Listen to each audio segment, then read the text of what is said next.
बिस्मिल्लाहिर्रहमानिर्रहीम। अस्सलाम वालेकुम। बोलो फरीद रईस के साथ आज पाकिस्तान तहरीक इंसाफ के रहनुमा फवाद चौधरी की गिरफ्तारी और फिर उसके बाद जो रद्द अमल सामने आया है। गुज़िश्ता रोज़ जो उन्होंने बयान दिया, जो उन्होंने बात की, उसके नतीजे में इलेक्शन कमीशन ऑफ पाकिस्तान यानी सेक्रेटरी इलेक्शन कमीशन की मुदियत में दर्ज मुकदमे के बाद उनकी गिरफ्तारी अमल में आई है और उनको राहदारी रिमांड लेने के बाद इस्लामाबाद मुंतकिल कर दिया गया है। इससे पहले आज पाकिस्तान तहरीक इंसाफ के चेयरमैन इमरान खान ने भी कौम से खिताब किया और उसके अंदर उन्होंने जो एक अहम बात कही है, उन्होंने कहा जनाब, उन्होंने इस खदशे का इजहार किया कि उनकी भी आवाज़ को दबाने की कोशिश की जा रही है, उन्हें जेल में डालने की तैयारी की जा रही है और तमाम तर निगाहें उन्होंने अदलिया पर मरकूज़ की और अदलिया से उन्होंने कहा कि जो बुनियादी हुकूक का तहफ़्फ़ुज़ है उसकी दुहाई देते हुए नजर आए पाकिस्तान तहरीक इंसाफ के चेयरमैन इमरान खान। इससे पहले उन्होंने जो इल्ज़ामात और जो रजीम चेंज के हवाले से जिस तरीके से जो इल्ज़ामात की बुछाड़ की है, इस सारी सूरत हाल के ऊपर हम बात करेंगे और आइंदा के आने वाला जो मुस्तकबिल की है जो मंजरनामा है, जो सियासी मंजरनामा है, ख़ास तौर के ऊपर पीटीआई की तरफ से पंजाब के जो निगरान वज़ीर आला है उनकी जो नाम आया इलेक्शन कमीशन की तरफ से, उसको रिजेक्ट किया गया है पीटीआई की तरफ से। किसी भी तरीके के जो होने वाले इंतखाबात हैं उसके अंदर जो शफाफियत है, और ये एक बहुत बड़ा सवाल है कि आइंदा जो आम इंतखाबात होंगे या फिर अगर जो पंजाब में इंतखाबात होंगे, अगर पहले ही पाकिस्तान तहरीक इंसाफ ने उसको रद्द कर दिया, रिजेक्ट कर दिया, तो फिर उसकी शफाफियत के ऊपर वो कैसे नताइज को तस्लीम करेंगे। पहले ही उन्होंने उसका इंदिया दे दिया कि वो शफाफ नहीं होंगे। इस सारी चीज़ों के ऊपर गुफ्तगू करने के लिए आज मेरे साथ मौजूद हैं स्टूडियोज़ के अंदर वफाकी वज़ीर तवानाई मुस्लिम लीग नून के सीनियर रहनुमा हैं खुर्रम दस्तगीर साहब। अस्सलाम वालेकुम सर। वालेकुम अस्सलाम। मुझे सर बताइए कि आज जो हुआ है ये क्या है, यानी इसको किस तरह से देख रहे हैं? क्या इनकी गिरफ्तारी आज जो फवाद चौधरी की हुई उसके बाद जो एक रद्द-ए-अमल सा आ रहा है, क्या एवरीथिंग इज गोइंग गुड? अदलिया ने निहाल हाशमी और दानियाल अजीज़ और जो हमारे एक और साथी हैं तलाल चौधरी, तीनों के नाम जो हैं वो काफ़ी में हैं, तलाल, दानियाल, निहाल। उसके केसेस में एक मयार मुकर्रर किया कि आप ये बात कर सकते हैं, ये आप नहीं कर सकते। अगर आप ये करेंगे तो आपके ऊपर एक ताज़दीर लगेगी कि आप इदारों के बारे में बात नहीं कर सकते, आप अदलिया के बारे में नहीं बात कर सकते। जिसकी तरफ कम तवज्जो दी गई कि जो इलेक्शंस एक्ट है 2017 का, उसमें तौहीन अदालत के हवाले से इलेक्शन कमीशन को भी एक अदालत तस्वुर किया जाता है। ठीक है, आप उसकी तौहीन नहीं कर सकते जिस तरह आप किसी हमारी आला अदलिया की तौहीन नहीं कर सकते। तो लिहाजा जब मैं ये कोई जस्टिफिकेशन नहीं है, ये कानूनी अमल हुआ है जिसके तहत गिरफ्तारी हुई है, FIR के बाद हुई है, उनको कोई उठाया नहीं गया गैर कानूनी तौर पे। लेकिन उन्होंने कल जब इलेक्शन कमीशन के एहलकारों के ख़ानदानों को अपनी सियासी आग का ईंधन बनाया, तो फिर ये मामला जो है वो संजीदा हुआ है कि जब आप लोगों के ख़ानदानों तक जाएंगे तो ये फिर एक इशू है। तो लिहाजा एक कानूनी अमल है, उनको अदालत में पेश कर दिया गया है और अदालत जो फैसला करेगी। हमारी सिर्फ ये तवक्को है कि जो अभी तक नहीं हुआ कि जो तलाल, निहाल और दानियाल के मामले में अदलिया ने जो मयार मुकर्रर किए थे कि भाई अगर आप ये करेंगे तो ये होगा। मसलन निहाल हाशमी को तो 6 महीने की सज़ा भी हुई और दानियाल साहब को, तलाल को कौमी असम्बली में यानी उनका जो सियासत में उनको नाहल कर दिया गया इलेक्शन लड़ने से। तो लिहाजा हमारी भी ये तवक्को थी कि वही मयार जो है वो इमरान खान पर भी उसका इतलाक होगा, लेकिन नहीं हुआ। तो सर, जब अदलिया ने बहुत नरम इलेक्शन कमीशन के पास खुद तौहीन इलेक्शन कमीशन के इख्तियारात तो हैं जी, तो फिर ये पुलिस के जरिए ये सारे मामला, देखिए ना, ये पंजाब जाना, वहां से प्रोसीडिंग्स शुरू की हुई थी, लेकिन ये जिन हजरात पे जो पिछली हुक्मरान जमात थी उनको तो आज आपको मालूम है उनको एब्सकॉन्डर भी डिक्लेयर किया गया है कि ये मफरूर हैं इलेक्शन कमीशन के सामने जो तौहीन अदालत की। तो वो चूँकि एक डेवलप हो चुका है केस कि भाई वो उनके ऊपर तौहीन अदालत का प्रोसीडिंग शुरू हुई, वो उसमें पेश नहीं हुए, बारह उन्हें बुलाया गया, नहीं पेश हुए, तो लब एक ख़ास हद के बाद फिर ये इन्होंने FIR दर्ज कराई गई है और इलेक्शन कमीशन की तरफ से करवाई गई। अच्छा, खान साहब ने आज कुछ बहुत सारी बातें की है। एक साउंड क्लिप मेरे पास, मैं आपको दिखा देता हूँ, उसके ऊपर फिर बात करते हैं। दिखाएं जनाब कि आज खान साहब ने जो बात की है और जो खदशात का इजहार किया है,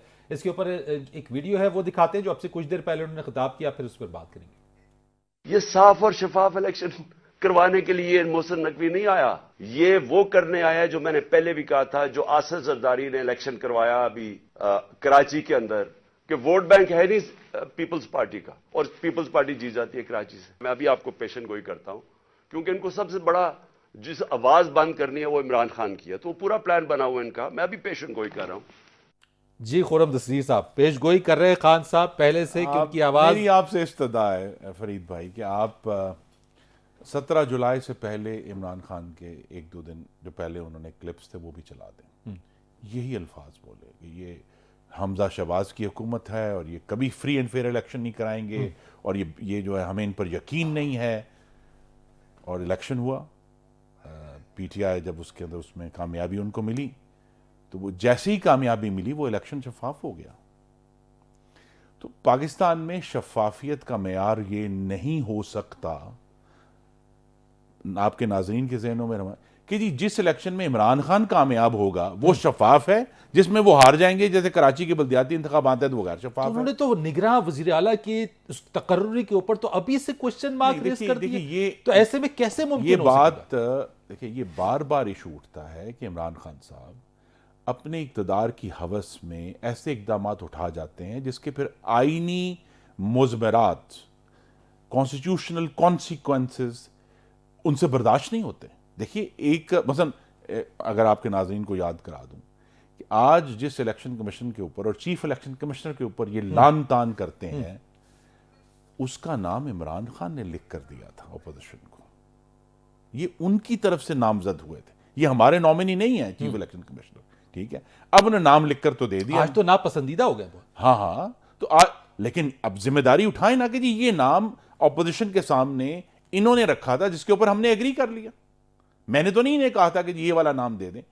इसी तरह इशू ये है कि आईन ये कहता है कि जब असेंबली की तहलील होगी तो अपोजिशन और उस वक्त की जो पिछली हुकूमती पार्टी है दोनों की तरफ से नाम आएंगे, या तो एग्री कर जाएं दोनों, leader of the opposition, leader of the house. अगर नहीं होता तो पार्लियामेंट्री कमेटी में जाएगा।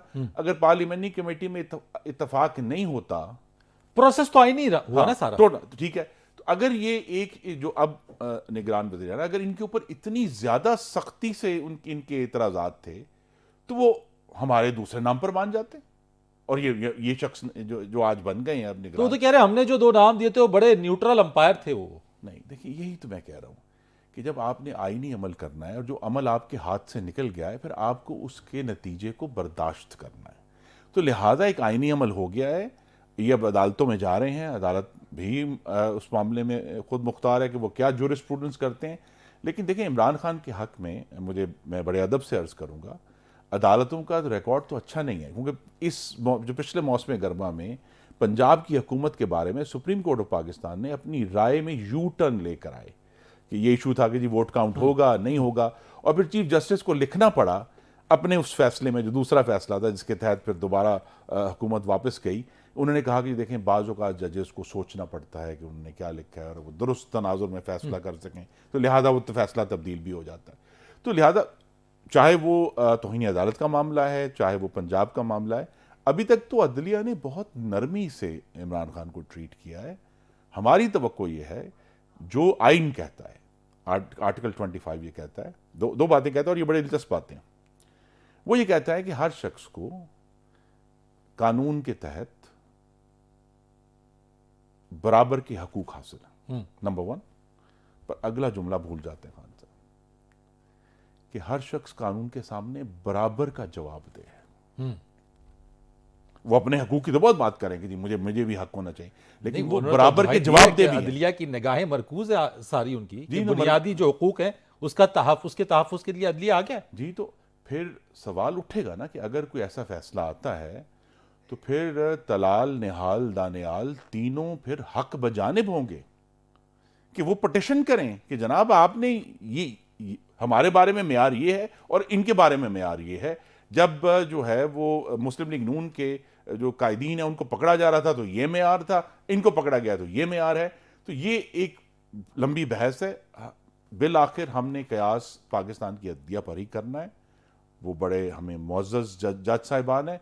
हमारी तवक्को ये है जो भी फैसला दें, लेकिन वो फैसला बराबरी की बुनियाद पर देंगे, जो आइन कहता है आ- कि ना सिर्फ आपको बराबर प्रोटेक्शन हासिल है बल्कि आप बराबर के जवाब देंगे। आपकी निगाहें भी अदलिया के ऊपर ही जी जी नहीं, मेरी निगाहें तो आईने पाकिस्तान पर Right. है कि अदलिया आईने पाकिस्तान पर कारबंद मैंने एक ब्रेक लेनी है सर, ब्रेक लेते हैं जी। जिन्हें खुर्रम दस्तगीर साहब हमारे साथ मौजूद हैं, एक बात करेंगे एक ब्रेक के बाद। प्रोग्राम में आपको एक बार फिर खुश आमदीद कहते हैं। वफाकी वज़ीर इंजीनियर खुर्रम दस्तगीर खान मेरे साथ मौजूद हैं और इस जो खदशे का इजहार इमरान खान साहब कर रहे हैं कि उनकी आवाज़ को दबाने की या जेल के खदशे का इजहार कर रहे हैं, तो खुर्रम दस्तगीर साहब क्या हुकूमत की ये तैयारी है कोई कि खान साहब को जेल भेजा जाए? वो तो खदशे का इजहार कर रहे हैं कि मेरी आवाज़ भी दबाने की कोशिश की जाए। खदशे का इजहार इसलिए करते हैं कि उन्हें मालूम है कि उनके माजी में भी अब बहुत सारे काबिल ताज़ीर इक़दामात हैं जिनका बहरहाल उन्हें जवाब देना है। लेकिन ये हुकूमत जो है इसका ये वतीरा नहीं है कि हमारे पास बग़ैर सबूत और शवाहिद के हम किसी को जेल में डाल दें। आपको मालूम है कि एक नहीं तमाम जो मुस्लिम लीग नून के कायदीन हैं जिन्हें जेल में डाला गया, चाहे वो शहबाज शरीफ थे, मरीम नवाज़ थी, हमजा शहबाज 22 महीने जेल में रहे, शाहिद खाकान अब्बासी, हसन इकबाल, मिफ्ता इस्माइल, बेशुमार हाफिज़ नुमान, साद रफ़ीक, सलमान रफ़ीक, और हर केस में अदलिया ने जब उनको ज़मानत दी तो ये लिखा कि इनके पास कोई सबूत और शवाहिद इनके खिलाफ साबित नहीं हुए।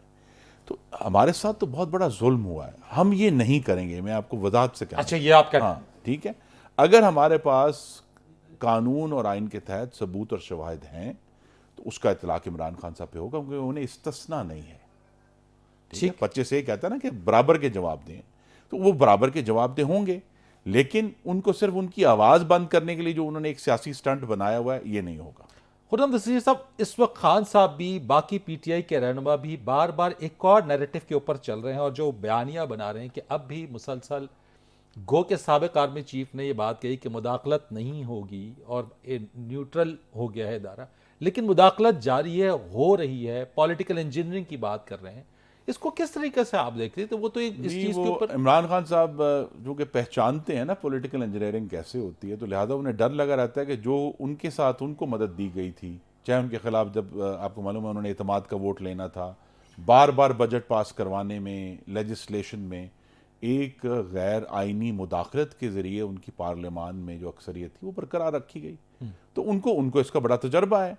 लेकिन ये बात वाज़ेह है कि इस हुकूमत के दौर में हम तो कोई बसन प्रोसिक्यूशंस की जो यहाँ मुस्लिम लीग नून के खिलाफ एक लंबी लाइन लगी थी, हमने तो ऐसा कोई काम नहीं किया, ना ही ऐसा करना चाहते हैं। सिर्फ इशू तो आप ये कह रहे हैं कि जो उस वक्त ये लाइन लगी आप कह रहे हैं तो उसमें मुदाखलत थी जिसकी वजह से हुई? जी, इसमें अगर मुदाखलत नहीं थी तो कम अज़ कम उनके पीछे सपोर्ट ज़रूर थी कि ये ख्याल था, देखिए ख्याल ये था कि ये एक सौदा बेचा गया, अंग्रेजी में कहते हैं वो सांप का तेल बेचने वाले, एक सौदा बेचा गया कि जी अगर आप जो साबिका हुक्मरान है उनको जेलों में डाल देंगे तो मुल्क ठीक हो जाएगा। और वो जिस तरह सांप का तेल साबित होता है वो सांप का तेल साबित हुआ, मुल्क तो ठीक नहीं हुआ ना। आपने जेलों में डाल के देख लिया ना, आपने शहबाज शरीफ को 2 दफ़ा लीडर ऑफ द अपोजिशन थे उनको जेलों में डाला, आपने मरियम को डाला, हमजा को डाला, शाहिद खाकान अब्बासी को डाला, एहसन इकबाल को डाला, राना सनाउल्लाह को डाला, सबसे भयानक उनको उनके ऊपर ताज़ीरात लगी, साद रफ़ीक को डाला, सलमान रफ़ीक को डाला। मुल्क ठीक नहीं हुआ। अगर उनका ये ख्याल था कि इस चीज़ से, इस तजर्बे से, तो हम एक जो तजर्बा इमरानी है वो तो मुंह के बल नीचे आ गिरा है। अब वो किसी और चीज़ की बुनियाद पर मीडिया की जो है वो अटेंशन लेना चाहते हैं कि जी मीडिया उनकी तरफ देखता रहे, उनके बयानात को चलाता रहे। इशू यही है कि बिल आखिर ये बात वाज़ेह होनी चाहिए, हमें आइन पर चलना है, ये सबक है। क्योंकि हमने ये भी देखा है और इसमें हमारी हुकूमतें भी शामिल हैं कि वो हुकूमतें जिन्होंने आइन से रूगर्दानी की या उन्होंने कोई ऐसी लेजिस्लेशन की जिससे वो जो आइन की स्पिरिट के ख़िलाफ़ थी, वो उन्हीं के ख़िलाफ़ इस्तेमाल हुई और उन्हीं को उसके नुकसान हुआ। तो हमें आइन पर चलना है। तो इमरान खान साहब तसल्ली रखें, उनको तभी गिरफ्तार किया जाएगा जब हमारे पास मुकम्मल सबूत और शवाहिद होंगे, उससे पहले उसके बगैर नहीं, उसके बगैर और पॉलिटिकल इंजीनियरिंग का जो इल्ज़ाम बार बार आयद कर रहे हैं, सिंध में होने वाले इंतखाब की वो बार बार आप मिसाल दे रहे हैं कि वही फार्मूला पंजाब में भी ये कह रहे हैं कि लगाना चाहते हैं। आप ये देखिए कि वही मैंने कहा ना, ये तो मयार नहीं हो सकता कि अगर मैं जीत जाऊं तो इलेक्शन ठीक है, अगर मैं हार जाऊं तो इलेक्शन खराब है। तो शोर मचाते रहेंगे, वो तो मचाते रहेंगे, तो मचाते रहे ना। आप ये भी तो देखिए कि अप्रैल 2022 से लेकर नवंबर के आखिर तक 2022 तक ये सड़कों पर थे। इन्होंने कहा हम गिरा देंगे, हम इलेक्शन करवा लेंगे। और तजर्बा इमरानी की तरह वो सड़क का तजर्बा भी मुकम्मल तौर पर मुंह के बल गिरा। और फिर इसका नतीजा ये है कि उसी हवस में, अगर उनके पास पूरा ऑप्शन था कि उनकी पंजाब असेंबली और खैबर पख्तूनख्वा असेंबली अपनी मुद्दत पूरी करती है अगस्त तक और हम इंतखाबात में जाते, चूंकि उनका सड़क का तजर्बा नाकाम हो गया तो लिहाजा उन्होंने आज खुद, वो कहते हैं ना कि खुदकश बम्बार का किरदार अदा किया और अपनी 2 हुकूमतें जो हैं वो गंवा दी। और अब वो जो है कौमी असेंबली से भी इस वक्त उनके इस्तीफे उन्होंने तो कहा था कि असेंबली आ रहे हैं, जैसे ही उन्होंने ऐलान किया आपने। नहीं, देखिए ये नहीं हो सकता कि मैं हर रोज सुबह उठूं और अगर मेरा मूड ठीक है तो मैं कहूँ मैं असेंबली जा रहा हूँ, मेरा मूड ठीक नहीं। 15 दिसंबर को, मैं आपके नाज़रीन को याद नहीं रहा था, 15 दिसंबर को तहरीक इंसाफ ने एक खत लिखा था स्पीकर कौमी असेंबली। उन्होंने कहा हम रीअफर्म करते हैं, दोबारा तस्दीक करते हैं कि हमने इस्तीफे दिए हैं और हमारा इस्तीफा मंजूर किया जाए। पहले ही हमें कहते थे कि ये तो बुज़दिल लोग हैं, ये हमारे इस्तीफे क्यों नहीं एक्सेप्ट कर रहे, अब कहते हैं बुज़दिल ने एक्सेप्ट कर लिया। अच्छा, मुझे तो ये जो सारी कहानी है ना, इनकी जो कहानी है इसको छोड़ दें। मेरी आपके तवज्जो से नाज़रीन से गुजारिश है, सीट्स खाली हुई है नशिस्तें नेशनल असेंबली की, इस पे क्या करने जा रहे हैं सर? जी इंतखाबात होंगे। आइन कहता है कि अगर 6 महीने से ज्यादा का वक्त है तो इंतखाबात होने चाहिए। तो इस पे इससे यानी कि बाय इलेक्शंस हो जाए, बाय इलेक्शन होंगे सारी सीट्स पे जितनी खाली हुई। हाँ, अब आप देखें ना, ये सारी सीट्स खाली हुई हैं, 2 सूबों के इलेक्शन होने हैं, 70 अरब रुपए का खर्चा आना है ना। और ये 70 अरब रुपया इमरान खान के दरवाजे पर हमें खड़ा होना चाहिए कि जनाब अली हमें दें, क्योंकि आपके अमल से ये 70 अरब रुपया कौम का खर्च होगा दोबारा इंतखाब कराने के लिए, और चंद महीने बाद जो नल एंड वॉइड भी वो जो आम इंतखाब होंगे, यानी अगर पंजाब में हो जाता है, केपी में हो जाता है, ये जो सीटें नशिस्तें पीटीआई की खाली हुई हैं, नेशनल असेंबली की इस पर हो जाता है, तो आम इंतखाब के लिए रह क्या जाएगा? यानी कि कितना इंतखाब होगा? कौमी असेंबली की 272 नशिस्तें हैं और एक जो जनरल इंतखाब है पूरे मुल्क में, उसकी अपनी कानूनी और आइनी हैसियत है, वो होगा। और अब ये मत भूलें कि सिंध और बलूचिस्तान में भी तो वो सूबे भी हम उनको पीछे तो नहीं कर सकते ना, वो भी पाकिस्तान की इकाई का हिस्सा है। दैट विल बी जो टाइम फ्रेम दिया जा रहा है वो जी टाइम फ्रेम मैं आपके सामने रख देता हूँ, अक्सर इसमें भी इबाम रहता है। कौमी असेंबली 12 अगस्त आखिरी उसका वर्किंग डे होगा। उस दिन निस्फ शब को मिडनाइट कौमी असेंबली आज खुद तहलील हो जाएगी। आइन ये कहता है कि 60 दिन में इंतखाबात होने हैं, तो लिहाजा 12 अक्टूबर या उससे पहले इंतखाब जनरल इलेक्शन हो जाएगा। And when about Punjab and KP? जी पंजाब में चूंकि वक्त से पहले तहलील हुई है तो आइन कहता है 90 दिन है, तो पंजाब की असेंबली जो है 12 जनवरी को तहलील हुई है जो सरकारी तौर पे, तो लिहाजा 12 अप्रैल या उससे पहले इंतखाबात हो जाएंगे इंशाअल्लाह। ठीक हो गया, बहुत शुक्रिया आपका। इंजीनियर खुर्रम दस्तगीर हमारे साथ मौजूद है, वफाकी वजीर। इन सारे मामलात के ऊपर उनसे गुफ्तगू की। एक ब्रेक लेते हैं और ब्रेक के बाद इसी मामले के ऊपर जो गिरफ्तारी है उसके आईनी और कानूनी पहलुओं के ऊपर बात करेंगे एक कमर्शियल ब्रेक के बाद।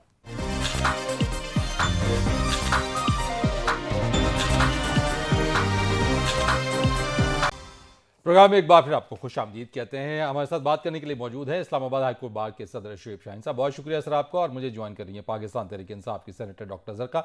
शुएब शाहीन साहब, आपसे मैं आगाज करता हूं। सबसे पहले तो जो आज गिरफ्तारी हुई फवाद चौधरी साहब की, जो जिन दफात लगाई गई हैं, जैसे फवाद साहब कहते हैं उनका जी जो मुकदमा दर्ज हुआ उस पर फख्र है, नेल्सन मंडेला पर भी ये इसी तरह का मुकदमा दर्ज हुआ था, तो जो दफात लगाई गई हैं उसको जरा एलाबरेट कीजिएगा कि किस तरह की दफात लगाई गई हैं और क्या इसमें सेंटेंस हो सकती है? देखें, जो दफात लगाई गई हैं सेडिशन की दफात हैं। सेडिशन मीन्स के बगावत, मुल्क से गद्दारी। ये खुदा के लिए ये गद्दारी पता नहीं कब से हमने ये सर्टिफिकेट बांटने शुरू किए, मोहतरमा फातिमा जिन्ना से लेकर आज तक किस किस को हम गद्दार बनाते आ रहे हैं।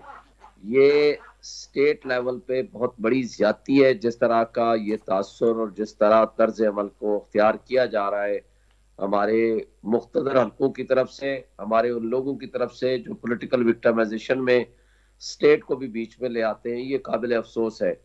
मेरे सामने FIR पड़ी हुई है, इसके जो कंटेंट्स है ना, इसके मुताबिक not a single offence is made out. अगर ये 100% एज इट इज दुरुस्त मान लिया जाए तो भी एक सिंगल ऑफेंस भी नहीं बनता। ये जाए कि उन्होंने इतनी सख्त दफात लगा दी हैं, जैसे शहबाज गिल पे लगा ली थी, जैसे एक साहब। लेकिन शुएब शाहीन साहब, इस मामले को बिल्कुल उसी तरीके से इसको मैच किया जा रहा है, ममासलत दी जा रही है जैसे माजी के अंदर निहाल हाशमी साहब ने दिया था। अता तारड़ साहब ने आज प्रेस कॉन्फ्रेंस की है, मैं जरा वो सुना देता हूं जो उन्होंने दरखास्त की है लाहौर हाई कोर्ट से। जरा देख लेते हैं वो क्या बात करें, फिर मैं मजीद आपसे और डॉक्टर साहिबा की तरफ आऊंगा। दिखाइएगा जनाब। हाई कोर्ट के भी जज साहब से इल्तिजा करूंगा कि निहाल हाशमी साहब ने इसी तरह की बात की थी जिस तरह की फवाद चौधरी साहब ने की है, और कहा था कि हम उनके खानदानों पे जमीन तंग कर देंगे। उसकी सजा भुगती थी 6 माह कैद, अपनी सेनेट की सीट से हाथ धोना पड़ा था, 6 माह कैद भुगतनी पड़ी थी। इंसाफ का मयार दोहरा नहीं हो सकता। तो अभी फवाद चौधरी पे सिर्फ पर्चा दर्ज हुआ है और आप टीवी लगाएं तो लगता है कि पाकिस्तान के अंदर क़यामत आ गई। जी शुएब शाहीन साहब, अता तारड़ साहब कह रहे हैं जनाब के इंसाफ का मयार दोहरा नहीं हो सकता है। पहली बात तो यह है कि जो अल्फाज और जो टोन निहाल हाशमी साहब ने की थी, उसको आप दोनों को अगर आप चला लो तो आपको मुआजना खुद ब खुद सामने आ जाएगा, और इनकी भी स्टेटमेंट चला ले। दूसरी बात, उन्होंने ये गलत कहा है, शायद उनको पता ना हो, उन्होंने सुप्रीम कोर्ट के जजेस के बारे में कहा था, इन्होंने किसी जज के बारे में कुछ नहीं कहा। तीसरी बात यह है कि आसिफ सईद खोजा साहब की सरबराही में वो बेंच ने उनका केस सुना था और उसको तौहीन अदालत के केस में 1 महीने की सजा हुई थी, 6 महीने की नहीं हुई थी। ये गलत कह रहे हैं। नेक्स्ट बात यह है कि जब वो जेल से बाहर निकले थे तो उन्होंने जजेस को गालियां दी थी बाकायदा, जो कि टीवी में भी आई थी, और साकिब निसार साहब ने ओपन कोर्ट में चलवा कर भी सुनाई थी, जिस पे हम सब लोग गए थे। उस वक्त मैं भी मेंबर पाकिस्तान बार कौंसिल था, हमने जाकर चीफ जस्टिस साहब को रिक्वेस्ट की थी, उनकी माफी की और वो माफी कबूल कर ली थी चीफ जस्टिस साहब ने। राइट हो गया। शुएब शाहीन साहब, मैं जरा डॉक्टर जरका की तरफ आऊंगा, और डॉक्टर साहब मुझे जरा ये बताइएगा, जो निहाल हाशमी साहब के केस की बात की जा रही है, अभी बहुत सारे वुज़रा ने, अता तारड़ साहब की प्रेस कॉन्फ्रेंस हुई, उसमें यह था कि ये जो मैंने आपको शॉर्ट सुनवाया, दिखाया, जो साउंड बाइट थी, ये जो वीडियो थी, लेकिन उस वक्त अगर हम याद करें, उस वक्त डॉक्टर शरीन मज़ारी साहबा, उस वक्त उनका कहना था खुदा का शुक्र है सुप्रीम कोर्ट ने निहाल हाशमी की तौहीन अदालत का नोटिस लिया। साथ में उन्होंने उस वक्त मुतालबा किया कि जनाब ऐसी अदालती कार्रवाई अब साबिक वज़ीर आज़म नवाज शरीफ और तौहीन अदालत के मुर्तकिब दीगर अफराद के खिलाफ भी होनी चाहिए। और उसी वक्त फवाद चौधरी साहब का जो एक ट्वीट है वो भी सामने था कि निहाल हाशमी को सजा इसलिए भी जरूरी थी कि निहाल ने किसी एक शख्स को निशाना नहीं बनाया बल्कि पूरे निजाम को धमकी दी। उम्मीद है सुप्रीम कोर्ट इन बाकी 7 लोगों को भी जल्द तौहीन अदालत में तलब करेगी, जो अपनी वफादारी साबित करने की आड़ में 24 घंटे सुप्रीम कोर्ट पर हमला आवर है। तो आज ऐसा तो नहीं, आज कल तक आप लोग इस चीज के ऊपर डिफेंड कर रहे थे, आज अगर फवाद साहब की गिरफ्तारी हो रही है तो उसके ऊपर आप तनकीद का निशाना बना रहे हैं।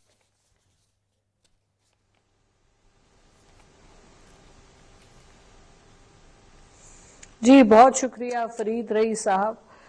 जो आप बात कर रहे हैं वो शुएब शाहीन साहब ने बड़ी क्लियरली आपको बता दिया कि निहाल हाशमी जैसे, मैं अब बदजुबान और इंतहाई गलत अल्फाज का वो उन्होंने तो कहा था टांगे तोड़ देंगे इनकी, ये आके देखें, आप वो वीडियो तो चलाएं।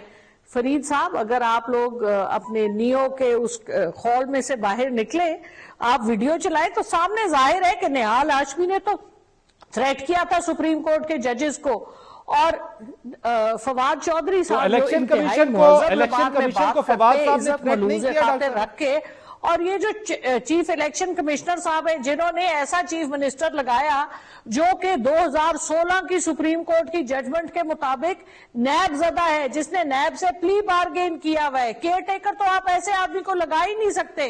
तो क्या कहा उन्होंने, मुंशी कहा ना चीफ इलेक्शन कमिश्नर को।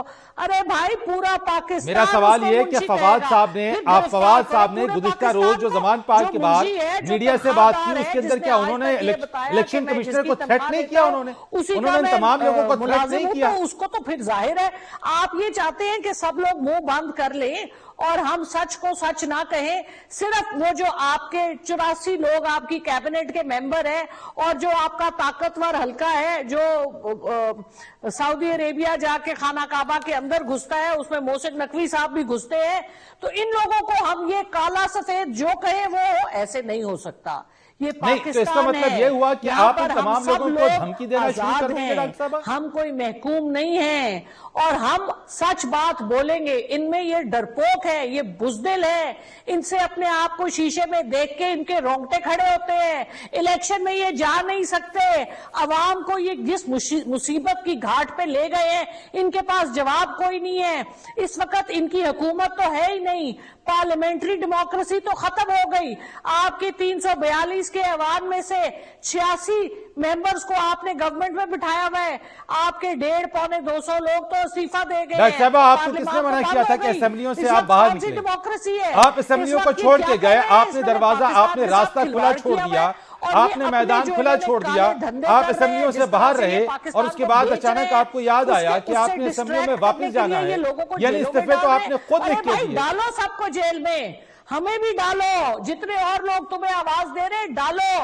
आपने इस्तीफे नहीं दिए कि आप लोगों ने इस्तीफे लिख के नहीं दिए कि आपने रीअफॉर्म नहीं किया स्पीकर नेशनल असेंबली के सामने कि हमारे इस्तीफों को मंजूर किया जाए, आपने मैदान खाली छोड़ा और आज आप ये कहते हैं कि ये कोई डेमोक्रेसी नहीं है। तो उस जिस निजाम को आप जो है वो बुरा भला कह रहे थे, जिस पर तनकीद कर रहे थे, जिस पार्लियामेंट को साजिशी करार दे रहे थे, उसी पार्लियामेंट में दोबारा वापसी के लिए आपने मन्नत तरन्ने किए, आपने स्पीकर नेशनल असेंबली के मन्नत तरन्ने किए, आपने इलेक्शन कमीशन गए, वहां पे आपने मन्नत तरन्ने किए, आप सुप्रीम कोर्ट आला अदलिया के सामने आपने मन्नत तरन्ने किए कि हमें जो है वो वापसी का रास्ता दिखा दे। तो आपने तो खुद अपने हाथों से अपने इस्तीफे दिए, अब गिला कैसा? डॉलर की आपने अना के ऊपर पाकिस्तान में सब कारोबार बंद करा दिया है, इसलिए कि वो डॉलर, वो जब आया था तो उसने कहा था 200 रुपए का डॉलर करूंगा, वो तो उससे हो नहीं सकता।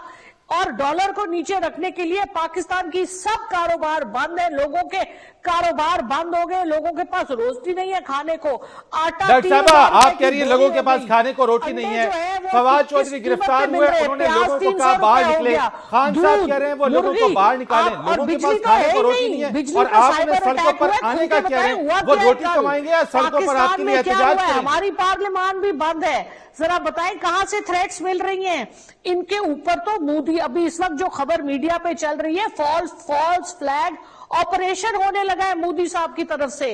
तो ये इस वक्त पाकिस्तान के ऊपर जो लोग मुसल्लत हैं, ये पाकिस्तानी नहीं है, ये किसी और के एजेंडे पे चल रहे हैं, क्योंकि कोई मुहिब्बे वतन पाकिस्तानी इस मुल्क के साथ वो नहीं करेगा जो ये लोग कर रहे हैं। मोहसिन नकवी साहब का पास्ट आप पढ़ लें, और जो इस वक्त शहबाज शरीफ साहब है और इनका सारा खानदान, इनकी खुशी गमी सब वलायत में है और वलायत वाले इनको सपोर्ट करते हैं और पाकिस्तान में ये खिलवाड़ करते हैं।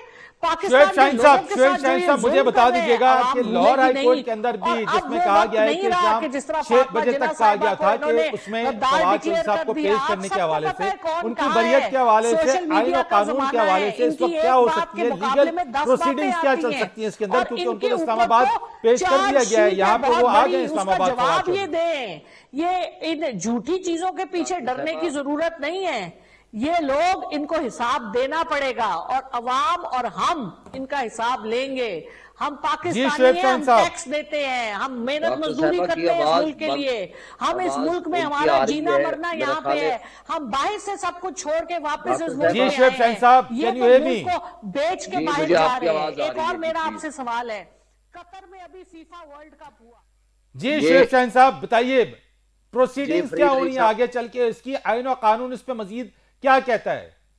देखें, जो शीरी मजारी वाला केस आप जहन में रखें, जहां जब चीफ जस्टिस अतर मिनल्ला साहब यहाँ इस्लामाबाद के चीफ जस्टिस थे, उनको यहाँ से गैर कानूनी तरीके से गिरफ्तार करके लेके जा रहे थे, जब मोटरवे पे थे उनके पास मैटर टेकअप हुआ, उसी वक्त उन्होंने वापस बुलाया और वो पुलिस उनको प्रोड्यूस किया, उन्होंने वो तरीकाकार बताया कि किस अंदाज में आपने गैर कानूनी इनकी गिरफ्तारी की है, उनको उन्होंने रिहा किया। सिमिलरली आप अगर उनके अंदाज, टोन और जिस स्टाइल में उनको गिरफ्तार किया गया, that is a kind of kidnapping इस जजमेंट की रोशनी में। डॉक्टर साहब हमारे साथ रहिएगा, मैं आपकी तरफ आता हूं शुएब शाहीन के बाद। जी, फिर उसके बाद वहां से जब हाई कोर्ट ने उनको कहा कि हमारे पास पेश करें, तो पुलिस दोनों पाबंद थी उनको कोर्ट में पेश करने की, क्योंकि उनको हाई कोर्ट को ये कॉन्स्टिट्यूशनल कोर्ट्स होती हैं, तो फंडामेंटल राइट्स की वायलेशन जहां भी होगी, हाई कोर्ट हमेशा कस्टोडियन ऑफ फंडामेंटल राइट्स हुआ करती है। अगर एक्यूज भी हो किसी भी मुकदमे में, उसके भी बुनियादी इंसानी हुकूक होते हैं जो किसी सूरत मुअत्तल नहीं हो सकते। जब वो कोर्ट में गए और कोर्ट ने डायरेक्शन दे दी, तो ये फिर बदनीयत ही है। ठीक है शुएब शाहीन साहब, आपने बात कर दिया। डॉक्टर साहब, आप आइंदा का लाएमल क्या है? सड़कों पर आना है, क्या मामलात हैं, एहतजाज की कॉल देनी है, क्या है? खान साहब ने तो ये खच्चा जाहिर कर दिया है कि जनाब उनकी आवाज दबाई जा रही है, आवाम को सड़कों पर आने का उन्होंने कह दिया है कि एहतजाज के लिए निकलें, तो क्या सिर्फ एहतजाज ही करना है?